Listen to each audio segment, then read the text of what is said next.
pour pouvoir pardonner, faire de son mieux pour pardonner. Peu importe ce qui a été dit ou fait à votre encontre.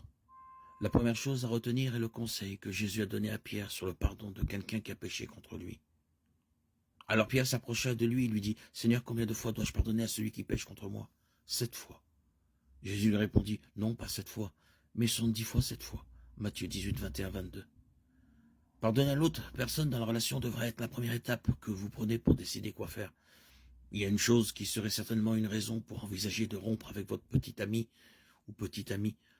Paul nous dit dans 1 Corinthiens 5, 9, 11, « Dans mes écritures précédentes, je vous ai dit de ne pas fréquenter les gens qui se livrent au péché sexuel. Mais je ne parlais pas des incroyants qui se livrent au péché sexuel, ou qui sont cupides, ou qui trompent les gens, ou qui adorent des idoles. Il vous faudrait quitter ce monde pour éviter ce genre de personnes. Je voulais dire que tu ne dois pas fréquenter quelqu'un qui prétend être croyant, mais qui se livre au péché sexuel, ou qui est cupide, ou qui adore des idoles, ou qui est violent, ou qui est un ivrogne, ou qui trompe les gens.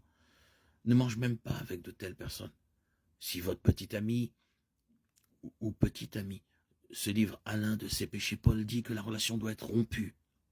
Ce dont la vie est caractérisée par la cupidité, l'immoralité, l'idolâtrie, ne sont pas des partenaires de mariage appropriés.